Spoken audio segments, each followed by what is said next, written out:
வணக்கம். All in one zone devotional சேனலுக்கு உங்களை அன்புடன் வரவேற்கிறேன். இன்றைக்கி நம்மளுடைய சேனலில் பஞ்சமி, இன்றைக்கி தேய்பிறை பஞ்சமி நாள். உலகம் போற்றும் நிலைமையை கொடுக்கும் வாராகி தேவியின் பூஜை வழிபாடு மற்றும் பலன்களை பற்றி முழு விவரமாக நம்ம இன்றைக்கி நம்மளுடைய சேனலில் பார்க்கலாம். அதற்கு முன்னால் நம்மளுடைய சேனலை தான் ஃபர்ஸ்ட் டைம் பார்க்குறவங்களா இருந்தாலும் சரி, சப்ஸ்கிரைப் பண்ணாமல் பார்க்குறவங்களா இருந்தாலும் சரி, நம்ம சேனலை சப்ஸ்கிரைப் பண்ணிக்கோங்க. கூடவே அந்த பெல் பட்டனை ப்ரெஸ் பண்ணிக்கோங்க. ஆல் என்கின்ற ஆப்ஷனையும் ப்ரெஸ் பண்ணிக்கோங்க. அப்போ தான் நான் போடுற வீடியோஸ் எல்லாம் உங்களுக்கு உடனுக்குடன் நோட்டிஃபிகேஷனில் மிஸ் பண்ணாமல் தெரிய வரும். வாங்க இப்போ நம்ம வீடியோக்குள்ளே போகலாம். அதாவது பஞ்சமி திதி அன்று நம்ம வாராகி தேவியை வழிபட்டால் வாழ்க்கையில் வசந்தம் வந்து சேரும் என்பது ஐதீகம். வாராகி அம்மன் பன்றி முகத்துடனும் மற்றும் 8 கரங்களையும் கொண்டவள். வலது கையில் உலக்கையும் இடது கையில் கலப்பையும் கொண்டு காட்சி அளிக்கிறாள். அத்தகைய சிறப்பு மிக்க வாராகி அம்மன் பஞ்சமி திதி அன்று நாம் வழிபட்டால் உலகம் போற்றும் நிலைமை நமக்கு தருவாள். அது எந்த மன்னருக்கு வாராகி அம்மன் தந்தார் என்பதை நம்ம இன்றைக்கி பார்க்கலாம். சரி, நம்ம இப்போது வாராகியின் தேர்வை பற்றி பார்க்கலாம். அதாவது ராஜராஜ சோழன் மன்னர் என்ன செய்தாராம், தஞ்சை பெரிய கோவிலை கட்டுவதற்காக இடத்தை தேடி சென்று அலைந்து வந்தாராம். சரியான இடம் கிடைக்கவில்லை, பகவானும் உத்தரவு கொடுக்கவில்லையாம். அப்பொழுது ஒரு நாள் திடீரென்று மன்னர் வேட்டையாட செல்லும் பொழுது எதிரே காட்டுப்பன்றி ஒன்று தோன்றியதாம். அந்த காட்டுப்பன்றியை கொல்வதற்காக மன்னர் வேட்டையாடுவதற்காக முயற்சித்தாராம். ஆனால் அந்த பன்றி என்ன செய்ததாம், சுழன்று சுழன்று சுற்றி கொண்டு ஒரு பெரிய திடலில் மாட்டிக்கொண்டு அது படுத்து கொண்டிருந்ததாம். அப்பொழுது மன்னர் என்ன செய்தாராம், அதை மேலும் மேலும் முயற்சித்து அதை வேட்டையாட செய்யும் பொழுதும் வேட்டையாட முடியவில்லையாம். அது சுழன்று சுழன்று சுற்றி கொண்டு பல இடங்களில் சென்று கடைசியில் ஒரு இடத்தை நோக்கி அது ஒரு புதற்குள் மாட்டிக்கொண்டு அது படுத்து கொண்டிருந்ததாம். பின்னர் மன்னர் என்ன செய்தாராம், அதை கொல்ல மனசு வரவில்லை. ஆனாலும் என்ன செய்தார், அதை அடித்து துரத்தி கொண்டு வெகு தூரம் சென்றாராம். அப்பொழுது என்ன ஆயிற்று, அந்த பன்றி ஒரு இடத்தில் நின்று கொண்டு பூமியை நோக்கி பார்த்து பூமியில் தன்னுடைய காலை வைத்து உதைத்து கொண்டிருந்ததாம். அது உதைத்தவுடன் தன்னுடைய காலால் நன்றாக ஓங்கி உதைத்து தோண்டியதாம். பூமியை அந்த இடத்தை நோக்கி தோன்றி கொண்டிருந்ததாம். மன்னருக்கு, அதாவது ராஜராஜ சோழனுக்கு மிகுந்த வியப்பு ஏற்பட்டுவிட்டு மனக்குழப்பத்தில் இருந்தாராம். அந்த மனக்குழப்பம் தாங்காமல் அரண்மனைக்கு திரும்பினாராம். அரண்மனைக்கு திரும்பினவுடனே ஜோசியரை அழைத்து சென்றாராம். ஜோசியரை அழைத்து அவரிடம் கேட்டாராம், ஒரு காட்டுப்பன்றி நான் வேட்டையாடும் பொழுது காட்டுக்கு வந்து அது பூமியை உதைத்து கொண்டிருந்தது, அதை நான் வேட்டையாட முடியவில்லை, இது என்ன காரணம் என்று அந்த ஜோசியர்கிட்ட கேட்டாராம். அப்பொழுது அந்த ஜோசியர் பதில் அளிக்கையில், அதாவது வாராகி அம்மனே அவளுக்காக கோவில் கட்டுவதற்காக இடத்தை காண்பியுள்ளார் என்பதை அவர் தெரிவித்தாராம். அதாவது வாராகி தேவி தனக்கு கோவில் கட்டுவதற்காக இடத்தை தேர்வு செய்திருக்கிறார் என்ற விவரம் தெரிவித்தார். அதுக்கப்புறம் பெரிய கோவில் கட்டுவதற்கு முன்பாக வாராகி அம்மனுக்கு ஒரு தனி சன்னதி அமைத்து, அதாவது அக்னி மூலையில் ஒரு தனி சன்னதி அமைத்து முதலில் வாராகி அம்மனை வேண்டிக் கொண்டு பின்னர் அவளுக்கு பூஜை செய்த பிறகே கோவிலை கட்டினாராம். இப்போ வாராகி தேவியின் அருளால் தஞ்சை பெரிய கோவிலில் வாராகி அம்மனுக்குன்னு ஒரு கோவில் கட்டியது உலகம் போற்றும் வகையில் வாராகி அம்மன் ராஜராஜ சோழனுக்கு அருள் புரிந்தார் என்று புராணங்கள் கூறுகிறது.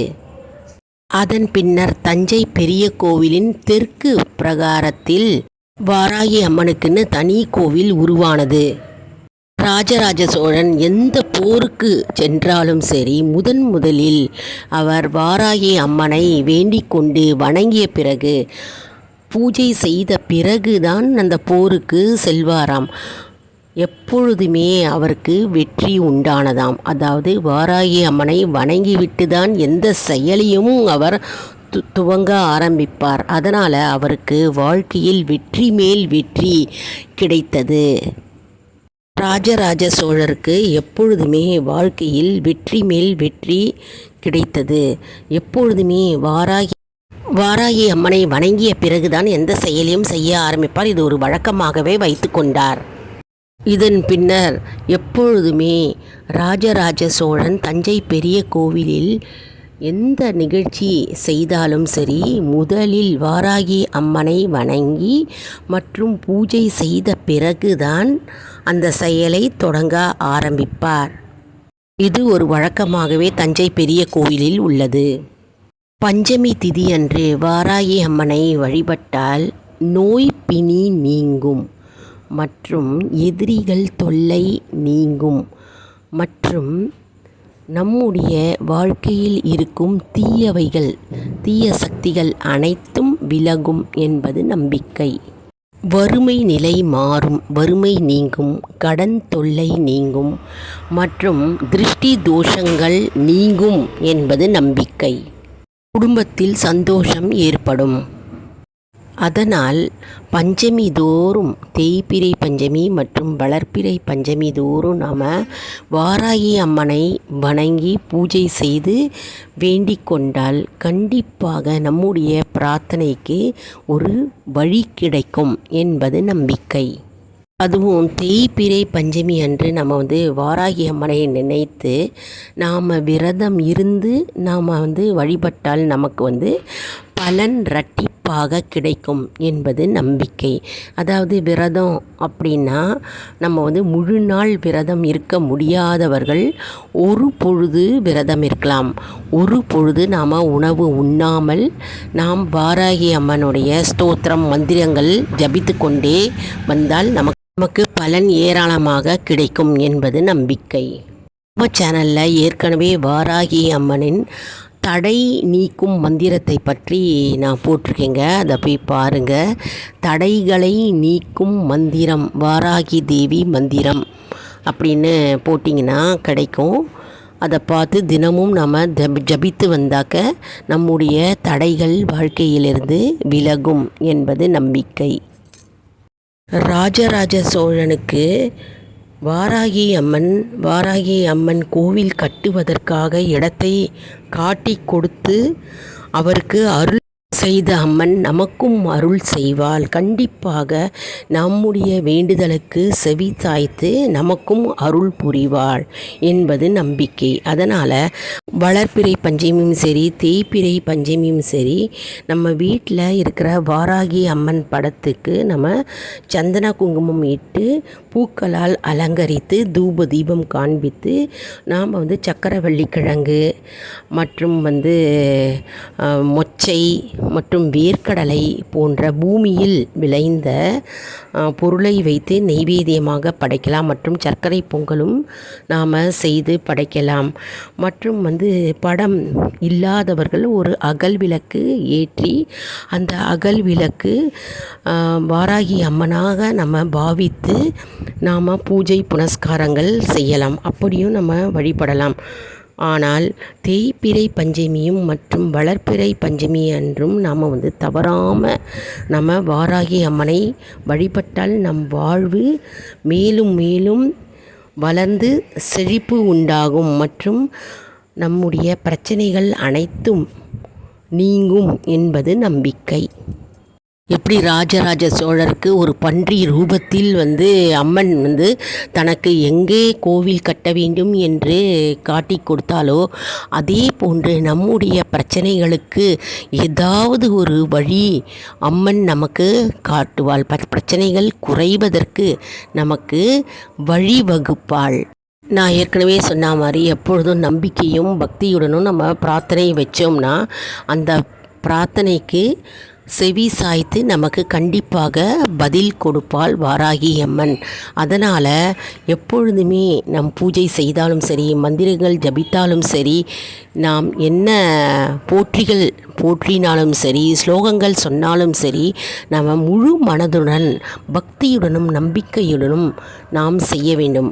அந்த பக்தியும் நம்பிக்கையும் தான் நம்முடைய பிரச்சனைகளுக்கு தீர்வு உண்டாகும். என்ன அன்பர்களே, இந்த வீடியோ உங்களுக்கு மிகவும் பயனுள்ளதாக இருக்கும் என்று நான் நம்புகிறேன். இந்த வீடியோவுக்கு ஒரு லைக் கொடுங்க. இதை மற்றவர்களுக்கும் ஷேர் செய்யுங்கள், அவர்களும் பயனடையட்டும். மேலும் ஆல் இன் ஒன் ஜோன் அன்பர்களுக்கு ஒரு அன்பான வேண்டுகோள். நம்முடைய கம்யூனிட்டி போஸ்ட்டில் கேள்வி பதில் நேரம் வருங்க. அந்த கேள்விகளுக்கு பதில் தாங்க. இது ஆன்மீக பயணம் எப்படி இருக்கிறது அப்படின்றத நாம் தெரிந்து கொள்ளலாம். இது ஒரு ஊக்கமாகவே நமக்கு அமையும் இல்லையா? அதனால் நம்முடைய சேனலை மறக்காமல் சப்ஸ்கிரைப் செய்து கொள்ளுங்கள். இது சப்ஸ்கிரைப் செய்தவர்களுக்கு மட்டுமே தெரிய வரும்.